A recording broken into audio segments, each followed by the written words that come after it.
Hello friends, welcome to editorial analysis by simplified civil services. आज 24 अप्रैल को total 3 article discuss करेंगे, एक हिंदू से, 2 इंडियन एक्सप्रेस के। पहला आर्टिकल जो डिस्कस किया जाएगा वो है एन ओवरव्यू ऑफ प्रधानमंत्री आवास योजना अर्बन स्कीम। एक मेंस का क्वेश्चन तैयार करेंगे, critically analyse the performance of प्रधानमंत्री Awas Yojana urban scheme. GS3 में ऐसे क्वेश्चन पूछे जाते हैं। 9 साल हो चुके हैं ऑलमोस्ट, 2024 के अंत तक ये स्कीम खत्म होने वाली, तो इसका कैसा परफॉर्मेंस रहा ये एवेल्यूएट करेंगे। नेक्स्ट आर्टिकल जो डिस्कस करेंगे, bringing up a child. Recently supreme court ने चाइल्ड केयर लीव से रिलेटेड एक वर्डिक्ट दी है। बहुत इंपॉर्टेंट आर्टिकल है। सुप्रीम कोर्ट की जो वर्डिक्ट है वो आप कहीं पर भी कोट कर सकते हैं। मेंस के पर्सपेक्टिव से तो है ही, प्रीलिम्स में भी आपको पूछा जा सकता है। और लास्ट आर्टिकल है ethylene oxide. Ethylene oxide news में क्यों है? क्योंकि ये मसालों में पाया गया और ये कार्सिनोजेनिक कंपाउंड है, इससे कैंसर हो सकता है। कौन से मसाले में? आपके मसाले में भी है क्या? तो वो सारी चीज़ के लिए आपको ये आर्टिकल सुनना होगा।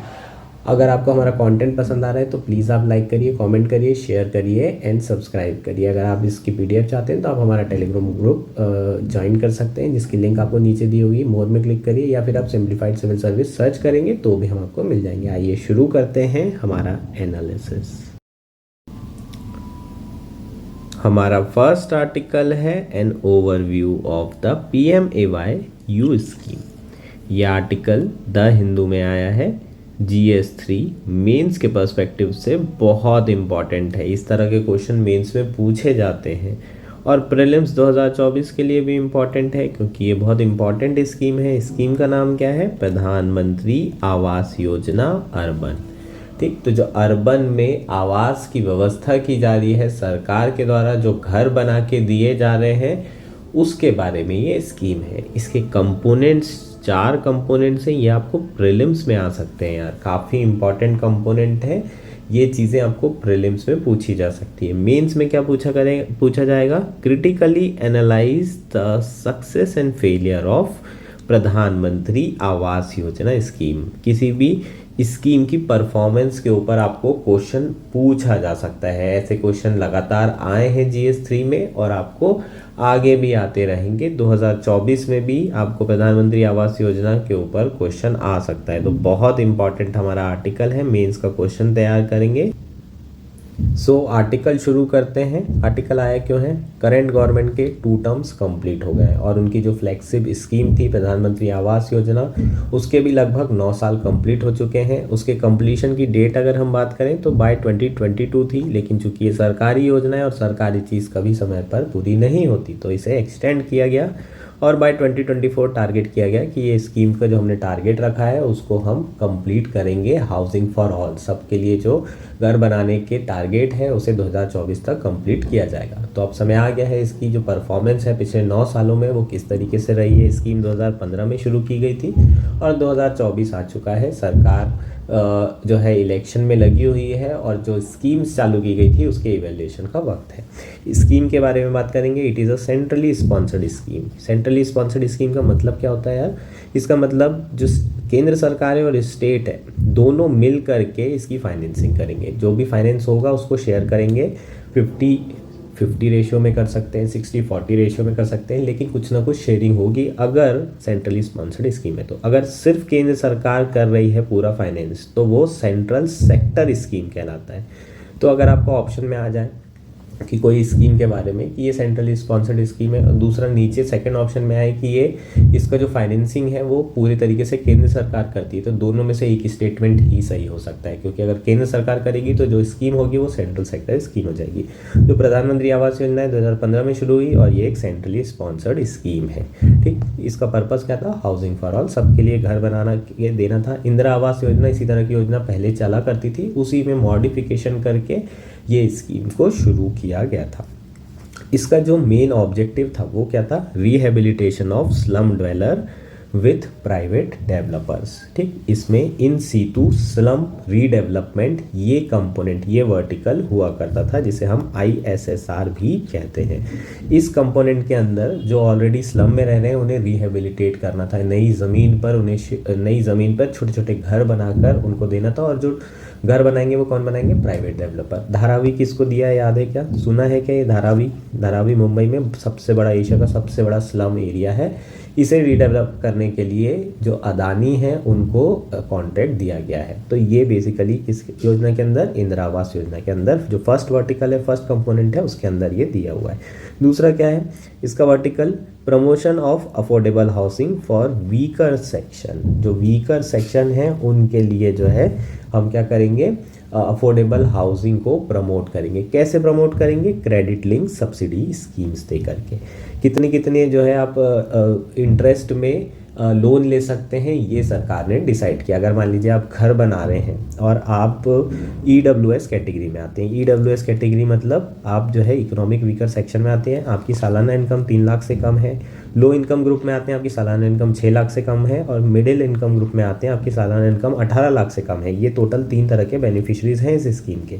तो इन तीनों को अलग अलग जो है परसेंटेज पर, अलग अलग इंटरेस्ट रेट पर लोन दिया जाएगा। जैसे कि इकोनॉमिक वीकर सेक्शन है तो उन्हें 6.5% पर 6 लाख तक का लोन मिल सकता है। उसी तरीके से अगर LIG है तो उन्हें 9 लाख का लोन 4% पे मिलेगा, और 12% पे जो MIG के लोग हैं उन्हें 3% पर उन्हें 12 लाख तक का लोन मिल सकता है। आप देख रहे हैं जैसे जैसे लोन की अमाउंट बढ़ते जा रहा है वैसे वैसे इंटरेस्ट रेट कम हो रहा है। और ये ऑब्वियस भी है, बैंक कम इंटरेस्ट चार्ज करता है जब लोन का अमाउंट ज़्यादा होता है। और इसी तरीके से सरकार ने भी यहाँ पर जो सब्सिडी है वो प्रोवाइड की है इंटरेस्ट में, जो आपको बैंक से मिलेगा। इसका मतलब आपको बैंक से लोन लेके घर बनाना है, बस सरकार आपका ब्याज जो है, एक्स्ट्रा ब्याज जो होगा वो पे करेगी, जो बैंक को दिया जाएगा। ठीक है, नेक्स्ट क्या है, affordable housing in partnership with public and private sector.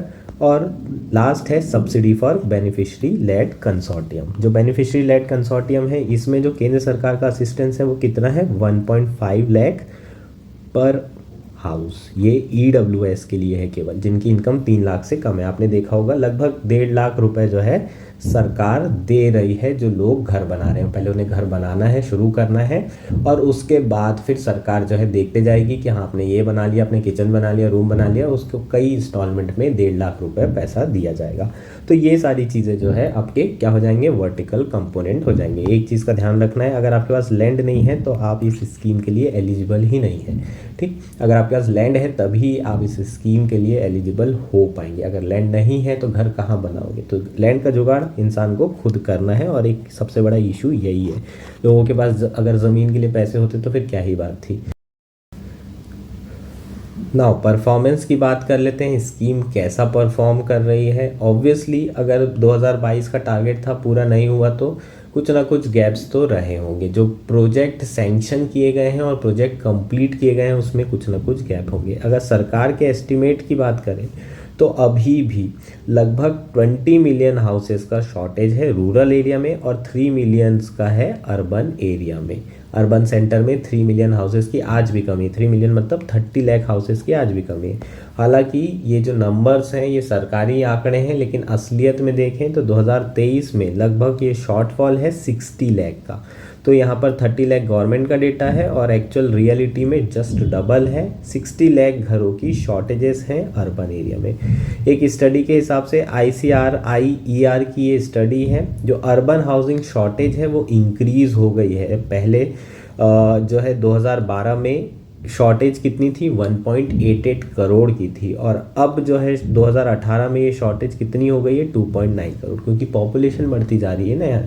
तो ऑब्वियसली, और माइग्रेशन भी हो रहा है, तो अर्बन सेंटर में माइग्रेशन हो रहा है, पॉपुलेशन बढ़ रही, तो यहाँ पर घरों की डिमांड बढ़ रही है। डिमांड जितनी बढ़ रही है उतनी सप्लाई नहीं बढ़ रही, तो शॉर्टेज बढ़ते जा रही है। लगभग 2012 से 18 के बीच में 54% हाउसिंग शॉर्टेज इंक्रीज हुई है। अगर सरकार का डैशबोर्ड की भी अगर हम बात करें, PMAY का जो डैशबोर्ड, उसमें भी जो सैंक्शन हाउसेस हैं उसकी स्ट्रेंथ में और जो हाउस कंप्लीट हुए हैं उसकी स्ट्रेंथ में 40 लाख का गैप है। इसका मतलब सैंक्शन हाउस और कंप्लीट हाउस दोनों में 40 लाख का गैप है। अगर ये सैंक्शन स्ट्रेंथ भी कंप्लीट भी हो जाती है तो भी जो रियल नीड है उसका सिर्फ 40% के अराउंड जो है हम लोग इस स्कीम के थ्रू घर बनाकर दे सकते हैं। और इसमें एक बहुत इंपॉर्टेंट कंपोनेंट की मैंने बात की थी, in situ slum redevelopment component. ठीक। चूँकि जो सैंक्शन स्ट्रेंथ है और कंप्लीशन स्ट्रेंथ है, इसमें इतना बड़ा गैप है, तो कहीं ना कहीं ये वाला जो कंपोनेंट है ये पूरी तरीके से फेल हो रहा है। क्यों फेल हो रहा है उसके बारे में चर्चा करेंगे, पर ISSR जो कंपोनेंट है वो फेल होता दिख रहा है। अभी तक के केवल जो एलिजिबल बेनिफिशरीज हैं उनके लिए जो है केवल 2,10,552 हाउसेस बनाए गए हैं इस कंपोनेंट में। ठीक, तो न्यूज़ लॉन्ड्री की एक रिपोर्ट का यहाँ पर हवाला दिया गया है, उसका एक डेटा दिया गया है, और उसके हिसाब से टोटल जो शॉर्टेजेस हैं उसका केवल 25% अभी तक हाउस दिया गया है, हाउस बनाकर कंप्लीट किए गए हैं। और अगर सरकार जितना सरकार ने सैंक्शन किया है वो टारगेट पूरा भी कर ले बाय द एंड ऑफ 2024, तब भी वो 30% ऑफ द रियल नीड सिर्फ एड्रेस कर पाएगी। अभी भी जो है कम से कम 2.5 करोड़ ऐसे हाउस होल्ड होंगे जिनके घरों पर छत नहीं रहने वाली है, पक्के मकान नहीं होने वाले हैं।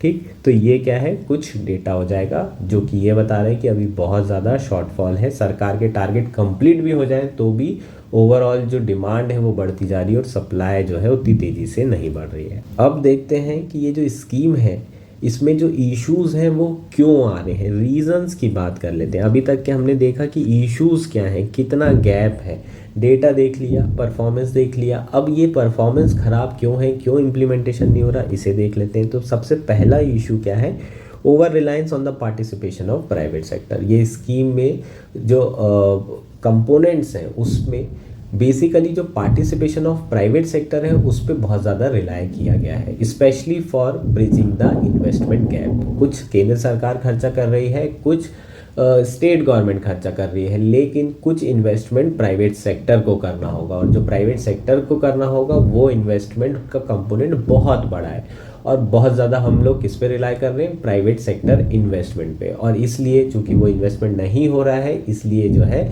ये जो आपकी स्कीम है ये फॉल्टर्ड होती दिख रही है, ये स्कीम फेल होती दिख रही है। जो हमारे टारगेट है वो हम पूरे नहीं कर पा रहे हैं। जो हाउसिंग सबको देने का वादा किया था सरकार ने वो सरकार पूरा नहीं कर पा रही है। और सबसे बड़ा इशू है प्राइवेट इन्वेस्टमेंट का ना आना। अब प्राइवेट इन्वेस्टमेंट क्यों आएगा यार, प्राइवेट इन्वेस्टमेंट कहाँ पर होता है, जहाँ पर उसे प्रॉफिट दिखता है। अब ये तो सोशल हाउसिंग प्रोजेक्ट है, छोटे छोटे घर बनाने, छोटे छोटे घर बना कर देने हैं, इसमें ज़्यादा प्रॉफिट होगा नहीं प्राइवेट इन्वेस्टर्स को, तो वो प्राइवेट इन्वेस्टमेंट क्यों करेंगे। तो ये भी बिल्कुल सही बात है। और सरकार ये सोच रही है कि प्राइवेट इन्वेस्टमेंट करेंगे तभी जो है ये स्कीम चलेगी, और क्यों नहीं करेंगे, उनको लग रहा है कि इसमें तो प्रॉफिट है, लेकिन प्राइवेट सेक्टर को प्रॉफिट नहीं दिख रहा है, प्राइवेट इन्वेस्टमेंट वैसे ही कम है, तो इन्वेस्टमेंट नहीं हो रहा है। और जब इन्वेस्टमेंट नहीं होगा तो स्पेशली जो कंपोनेंट है इन सिटू स्लम रीडेवलपमेंट कंपोनेंट, ये तो कभी भी सक्सेसफुल नहीं हो सकता, क्योंकि इसमें जो रीडेवलपर है वो तो पूरे के पूरे प्राइवेट सेक्टर ही है।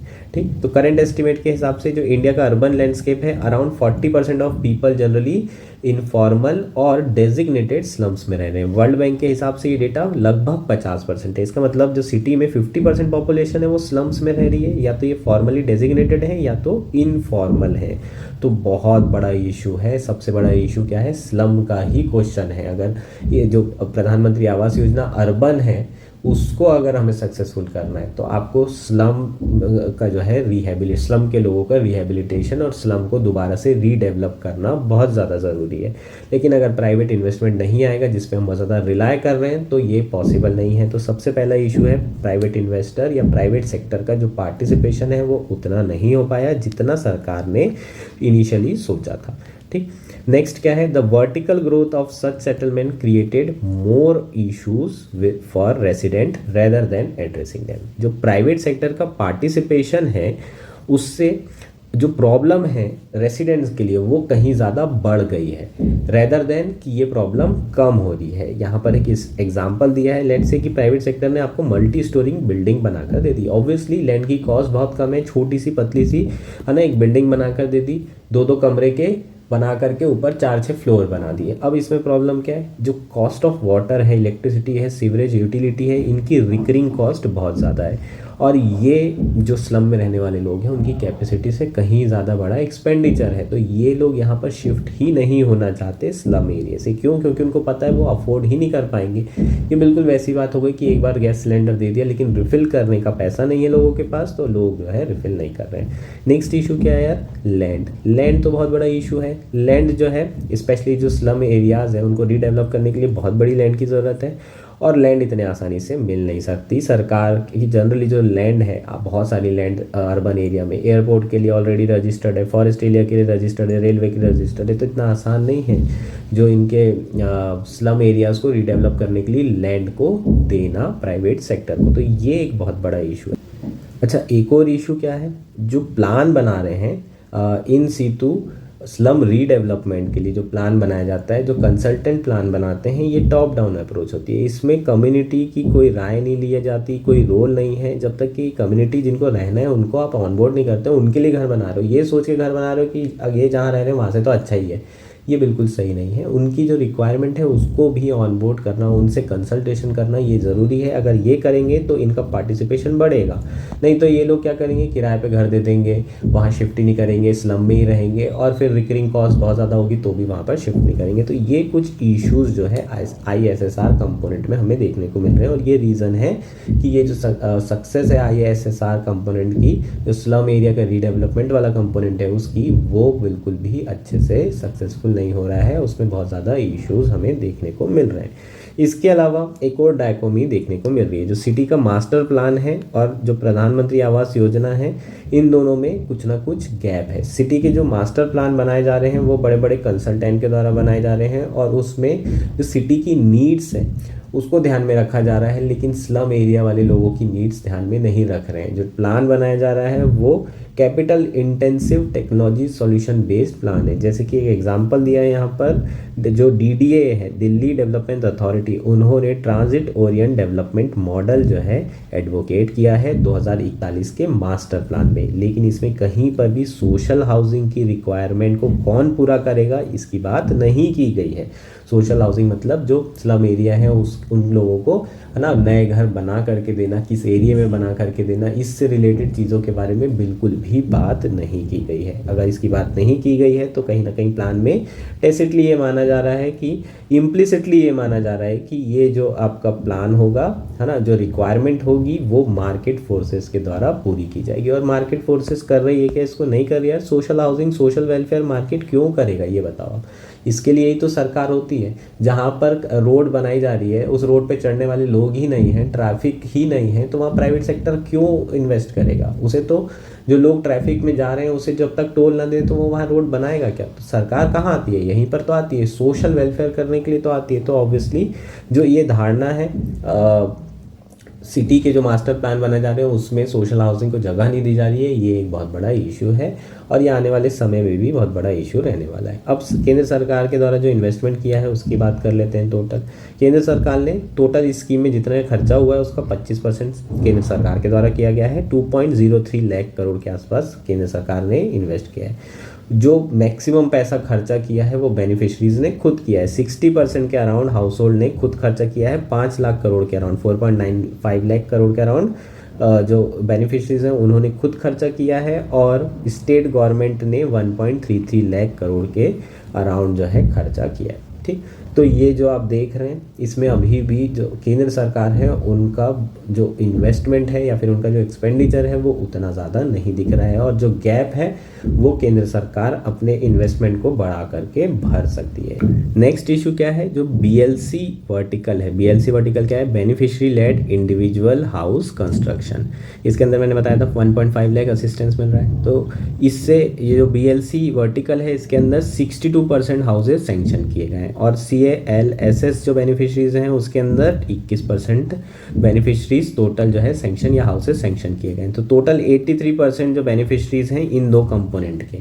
ठीक, अब यहाँ पर सरकार का रोल क्या है, 1.5 लाख रुपीज़ यहाँ असिस्टेंस दे रहे हैं, और यहाँ पर क्रेडिट लिंक सब्सिडी स्कीम है। इसका मतलब यहाँ पर सब्सिडी दी जा रही है। दोनों में सरकार का रोल लिमिटेड है ना के बराबर है। इनफैक्ट ना के बराबर क्यों है, क्योंकि यार ये 1.5 लाख में अर्बन एरिया में घर तो बनने से रहा, 6 से कम 8 लाख रुपए खर्चा करना पड़ेगा। 8 लाख रुपए का जुगाड़ करना इतना आसान नहीं है। समाओ उसने इधर उधर से मैनेज कर भी लिया तो 2 लाख रुपए मैनेज करेगा, उसके बाद ये इसका पैसा निकलने वाले में तेल लग जाता है बाबू से। 1.5 लाख की जगह 1 ही लाख मिलता है। करप्शन इतना है ना। भले आप कितना ही बोल लो कि करप्शन नहीं है, पर करप्शन तो है ही। सबको पता है ये कि ग्राउंड लेवल पर आज भी नीचे स्तर पर बहुत करप्शन देखने को मिलता है। तो ये एक बहुत बड़ा इशू है। एक कमरा बनाया, फिर अगला कमरा बना नहीं, फिर दूसरा कमरा बनाया, फिर अगला कमरा बना नहीं, तो ऐसे में घर कंप्लीट नहीं हो रहा है। इसलिए जो सेंक्शन स्ट्रेंथ है है और कंप्लीशन है हाउस का, उसमें बहुत डिफरेंस आ रहा है। क्यों? क्योंकि जो लोग हैं उनके पास इतना पैसा नहीं है और वो जो है खुद के पैसे पे ही रिलाय कर रहे हैं। 1 लाख रुपए में घर नहीं बनेगा। सरकार की स्कीम अच्छी है लेकिन 1 लाख रुपए सफिशिएंट अमाउंट नहीं है घर बनाने के लिए, कंप्लीट करने के लिए। तो ये चीज़ आपको समझनी होगी। और जो ISSR कंपोनेंट है उसमें बेनिफिशरीज केवल 2.5% है। यहाँ सरकार को सब कुछ करना है, वहाँ पर बेनिफिशरीज ना के बराबर। इनफैक्ट यहाँ पर भी गैप है, और है ना 2.5% में जो बेनिफिशरीज हैं उसमें भी अभी गैप देखने को मिल रहा है। जितना टोटल टारगेट है वो भी कंप्लीट नहीं हो पा रहा है। तो अगर स्कीम सक्सेसफुल हो भी जाती है, अगर इसके टारगेट ये पूरे भी अचीव कर लेती है, तो भी जो है इस पर लोगों का ज़्यादा उसमें पार्टनरशिप होगी, ना कि सरकार की। सरकार का जो रोल है स्पेशली 80% बेनिफिशरीज में वो बहुत ज़्यादा लिमिटेड है। अगर जो स्लम एरिया वाला कंपोनेंट सरकार सक्सेस करती तो असली मायने में ये स्कीम सफल होती नजर आएगी। चीज़ें क्लियर है क्या? समझ में आया क्या जो मैंने बताया है, जो रीजंस दिए हैं, क्या रीजंस है कि ये स्कीम नहीं हो रही है सक्सेसफुल, या फिर इसमें कुछ इश्यूज आ रहे हैं? सारे लूपहोल्स के बारे में चर्चा कर ली। ये हमारा आर्टिकल था। नेक्स्ट आर्टिकल है ब्रिंगिंग अप अ चाइल्ड। ये आर्टिकल इंडियन एक्सप्रेस में आया है और GS2 पॉलिटी मेंस के पर्सपेक्टिव से, GS1 मेंस के पर्सपेक्टिव से बहुत इंपॉर्टेंट है, प्रीलिम्स के पर्सपेक्टिव से भी इंपॉर्टेंट है। सुप्रीम कोर्ट की एक रीसेंट वर्डिक्ट आई है, इसलिए प्रीलिम्स के पर्सपेक्टिव से भी चीज़ें इंपॉर्टेंट हो जाएगी। मेंस में तो है ही, मेंस में तो आप ये जो वर्डिक्ट होगी इसे कोट कर सकते हैं, ऐसे में यूज़ कर सकते हैं, कहीं पर भी यूज़ कर सकते हैं। बहुत इंपॉर्टेंट ये आर्टिकल है। सुप्रीम कोर्ट में रिसेंटली एक केस दायर हुआ था जो कि एक असिस्टेंट प्रोफेसर के द्वारा फाइल किया गया था। असिस्टेंट प्रोफेसर जो कि हिमाचल प्रदेश में स्टेट गवर्नमेंट के अंदर एम्प्लॉय हैं, उन्होंने चाइल्ड केयर लीव के लिए अप्लाई किया था और स्टेट गवर्नमेंट ने उनकी चाइल्ड केयर लीव की जो एप्लीकेशन थी उसे निरस्त कर दिया। स्टेट गवर्नमेंट का कहना है कि ऐसा कोई प्रोविज़न है ही नहीं स्टेट गवर्नमेंट में, और चूंकि उन्होंने अपनी सारी लीव कोटा जो है एग्जॉस्ट कर लिया है, इसलिए अब उन्हें लीव नहीं दी जाएगी। महिला जो लीव है चाइल्ड केयर लीव वो इसलिए मांग रही थी क्योंकि उनका जो बच्चा है वो रेयर जेनेटिक डिसऑर्डर से सफ़र कर रहा है और उसकी केयर करने के लिए महिला के द्वारा ये लीव जो है के लिए अप्लाई किया गया था। जो चाइल्ड केयर लीव है, ये जो कंसेप्ट है 2008 में 6th पे कमीशन के द्वारा इंट्रोड्यूस किया गया था, जिसके अंदर जितने भी केंद्र सरकार के एम्प्लॉयज़ हैं उन्हें चाइल्ड केयर लीव प्रोवाइड की जाएगी। हालांकि हिमाचल प्रदेश की जो स्टेट गवर्नमेंट है उन्होंने ऐसे कोई प्रावधान को जो है इंक्लूड नहीं किया था, और जिसके कारण ये जो महिला है ये चाइल्ड केयर लीव के लिए जब अप्लाई की तो स्टेट गवर्नमेंट ने उन्हें लीव देने से मना कर दिया। उसके बाद फिर वो सुप्रीम कोर्ट में जाती हैं और वहाँ पर अपना जो केस है उसे फाइल करती हैं। सुप्रीम कोर्ट ने क्या कहा है? सुप्रीम कोर्ट ने कहा है कि child care leave women participation in the work force के लिए बहुत ही ज़्यादा इम्पॉर्टेंट चीज़ है, बहुत ही ज़्यादा वैल्यूएबल चीज़ है। क्यों है? क्योंकि बच्चों की जो है केयर करना महिला का एक बहुत बड़ा काम है ना। हम ये भी चाहते हैं कि महिलाएं बच्चे की भी केयर करें, हम ये भी चाहते हैं कि वो फैमिली को भी देखें, और हम ये भी चाहते हैं कि वो सारे घर के जितने लोग हैं उनका ख्याल भी रखें, चाहे वो एल्डर्स हों या फिर बच्चे हों। सब कुछ हम महिला से ही अपेक्षा रखते हैं, अपनी मदर से ही अपेक्षा रखते हैं। और उसके बाद अगर महिला काम करना चाहे तो ये सारी ड्यूटीज़ करने के बाद उन्हें वो काम करना पड़ता है, और कई बार ये ड्यूटीज़ जो है ज़्यादा इंपॉर्टेंट हो जाती है तो वो वर्क फोर्स में पार्टिसिपेट नहीं कर पाती। तो वर्क फोर्स पार्टिसिपेशन के लिए हमें चाइल्ड केयर लीव देना पड़ेगा। ये चीज़ काफ़ी इंपॉर्टेंट है, और यही चीज़ सुप्रीम कोर्ट ने भी कहा है कि child care leave women's participation in the work force के लिए बहुत ज़्यादा इंपॉर्टेंट चीज़ है। सुप्रीम कोर्ट ने जो स्टेट के चीफ सेक्रेटरी हैं उन्हें एक कमेटी बनाने के लिए भी कहा है, और कहा है कि वो कमेटी जो है रिकमेंडेशन दे कि ये जो चाइल्ड केयर लीव की पॉलिसी है इसे किस तरीके से इनिशिएट किया जा सकता है, नहीं किया जा सकता है, क्यों नहीं किया जा सकता है। सुप्रीम कोर्ट ने ये भी कहा कि जो पार्टिसिपेशन ऑफ वुमेन है इन the work force is not just a matter of privilege but a constitution entitlement protected by article 15। ये लाइन को आपको लिखना है और इसको आप अपने कंक्लूजन में कहीं पर भी चिपका सकते हैं, ऐसे में यूज़ कर सकते हैं। ये लाइन बहुत इंपॉर्टेंट है जो सुप्रीम कोर्ट ने कहा है कि participation of women in the work force is not just a matter of privilege but a constitution entitlement protected by article 15। ये याद रखेंगे, ये आपको प्रीलिम्स में भी पूछा जा सकता है, प्रोटेक्टेड बाय विच आर्टिकल। ठीक, तो रिसेंटली अगर हम लेबर फोर्स सर्वे की बात करें तो इंडिया में जो वुमेन फोर्स पार्टिसिपेशन है 4.5-5% बढ़ा है, 37% पे दोबारा पहुंच चुका है, जो कि बहुत अच्छी बात है। लेकिन अगर हमें नारी शक्ति को कैपिटलाइज करना है तो ये जो नंबर है वो सफिशिएंट है क्या? नहीं। जो मेल पार्टिसिपेशन वो 77%, महिला का पार्टिसिपेशन 37, ऑलमोस्ट डबल से भी ज़्यादा जो है मेल का वर्कफोर्स में पार्टिसिपेशन है। जब तक कि ये यहाँ नहीं आ जाते तब तक के पॉसिबल नहीं है यार इंडिया का जो है ग्रोथ करना, इंडिया का फुल डेवलपमेंट करना, सबका विकास करना, सबका साथ सबका विकास तब तक पॉसिबल हो नहीं पाएगा। अगर हम एक डेटा की बात करें तो महिलाएं जो हैं जो अनपेड वर्क करती हैं, अगर उसको आप जीडीपी में कैलकुलेट करें तो 15 से 17% ऑफ जीडीपी है ना, वो कम से कम उनका जो वर्क का शेयर होगा वो 15 से 17% ऑफ टोटल जीडीपी होगा। ये तो हम जीडीपी में ऐड ही नहीं करते हैं वो, क्योंकि उनको कुछ पैसा ही नहीं दिया जाता जो वो काम कर रही होती हैं। वो सारे काम जो है उनकी कर्तव्य होता है, उनकी ड्यूटी होती है, माँ का जो है ये रोल होता है जो सोसाइटी ने डिसाइड करके रखा है। ठीक, तो ये जो जितनी भी उनकी ड्यूटीज़ होती है वो बहुत डिमांडिंग होती है, बहुत समय उसमें वेस्ट होता है। तो ये जो चीज़ें हैं इसे बदलने का वक्त आ गया है ना। ये जो जेंडर स्पेसिफिक रोल हमने डिसाइड कर लिया समाज के हिसाब से, इसमें अब चेंजेस की ज़रूरत है, चाहे वो चाइल्ड केयर क्यों ना हो। पैटर्निटी लीव भी बहुत इंपॉर्टेंट है, अगर मैटर्निटी लीव इंपॉर्टेंट है तो, क्योंकि बच्चे की केयर पुरुष भी करते हैं, महिलाएं भी करती हैं। तो ये चेंजेस हमें लाने की ज़रूरत है। इसके अलावा बाय 2050 जो शेयर ऑफ सीनियर सिटीज़न है वो भी बढ़ने वाला है, तो उनके लिए जो इंफ्रास्ट्रक्चर है वो डेवलप करने की ज़रूरत है, ओल्ड एज होम डेवलप करने की ज़रूरत है। नहीं तो महिलाओं को बहुत ज़्यादा दिक्कत होगी, वो इतना ज़्यादा केयर नहीं कर पाएंगी। अभी तक तो एल्डरली की केयर वही करती थी, लेकिन अगर वो पार्टिसिपेट करेंगी वर्कफोर्स में तो उनका केयर करना पॉसिबल नहीं हो पाएगा। तो ये सारे चैलेंजेस को जो है जब तक कि हम ओवरकम नहीं करते तब तक कि महिलाओं का पार्टिसिपेशन रेट नहीं बढ़ पाएगा। उसके अलावा माइंडसेट तो है ही, एटीट्यूड तो है ही, जो सोसाइटी में एटीट्यूड है उसे चेंज करने की ज़रूरत है। जो पैट्रियार्कल माइंडसेट है उससे जो है ओवरकम करने की ज़रूरत है, तभी चीज़ें जो है क्या होगी, महिलाओं के लिए बेहतर होगी। चीज़ें क्लियर है? होपफुली आर्टिकल समझ में आ गया। जो सुप्रीम कोर्ट की रूलिंग है वो इंपॉर्टेंट है, और ये लाइन बहुत इंपॉर्टेंट है यार, इस लाइन के लिए ही पूरा आर्टिकल समझाया गया, बाकी सारी चीज़ें तो आपको पता ही है। नेक्स्ट और लास्ट आर्टिकल है इथाइलिन ऑक्साइड। यह आर्टिकल इंडियन एक्सप्रेस में आया है, प्रीलिम्स 2024 के लिए इंपॉर्टेंट है, 2025 के लिए भी पूछा जा सकता है, 24 में नहीं आया तो ऐसे क्वेश्चन आपको सिर्फ प्री में आते हैं, मेंस के लिए बिल्कुल भी इंपॉर्टेंट नहीं है। न्यूज़ में क्यों है? क्योंकि लास्ट वीक हांगकांग और सिंगापुर अथॉरिटी ने इंडिया के जो स्पाइसेस हैं MDH और एवरेस्ट ग्रुप के इसके जो मसाले थे उसमें कुछ मसालों में इथाइलिन ऑक्साइड का जो कंटेंट है उसे हाई पाया है। और उसके बाद इंडिया की जो अथॉरिटी है उन्होंने डिसाइड किया है कि वो भी जो है इंस्पेक्ट करेंगे, चेक करेंगे सारे प्रोडक्ट्स को कि इंडिया के मार्केट में जो मसाले हैं क्या इसमें भी इथाइलिन ऑक्साइड का जो कंटेंट है वो हाई है। ठीक, तो ये इस कारणों से न्यूज़ में है। अब ये इथाइलिन ऑक्साइड होता क्या है ये देख लेते हैं। Ethylene oxide is a pesticide that is classified as a group 1 carcinogen by the International Agency for Research on Cancer। ठीक, इथाइलिन ऑक्साइड क्या है? पेस्टिसाइड है और ये कार्सिनोजेनिक कंपाउंड है। ठीक है, कार्सिनोजेनिक का मतलब क्या है? इससे बहुत ज़्यादा चांसेस हैं कि आपको कैंसर हो जाए अगर इसका आपको बहुत ज़्यादा एक्सपोजर हो जाता है। तो ये क्या कर सकता है? कैंसर कॉज कर सकता है। इथाइलिन ऑक्साइड की बात करेंगे तो ये एक इंडस्ट्रियल केमिकल है, कलरलेस कंपाउंड होता है, हाईली फ्लेमेबल होता है, बहुत जल्दी इसमें आग लग जाती है, और ये जो है जनरली बैक्टीरिया, वायरस और फंगाई को किल करने के लिए इस्तेमाल में किया जाता है। ठीक है, it's a kind of pesticide की तरह हम इसे यूज़ कर सकते हैं। इसे स्पाइस इंडस्ट्री में क्यों यूज़ किया जाता है? As a fumigant to reduce microbial contamination.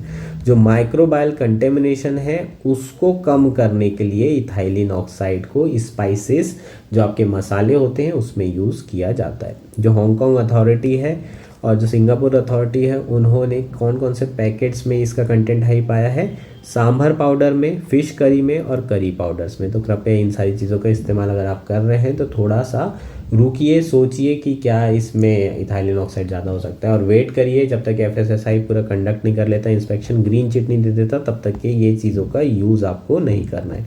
इससे हेल्थ इश्यूज़ हो सकते हैं यार, आपके रेस्पिरेटरी इरिटेशन हो सकता है, लंग इंजरी हो सकती है, हेडेक, नोशिया, वोमिटिंग, डायरिया, इस तरह की प्रॉब्लम आपको आ सकती है अगर आप इसका सेवन लगातार कर रहे हैं, लगातार इसका एक्सपोजर हो रहा है तो। और कैंसर तो हो ही सकता है, वो तो हर चीज़ से हो जाता है। ठीक, तो ये हमारा लास्ट आर्टिकल था। That's it for today. Thank you and enjoy your day.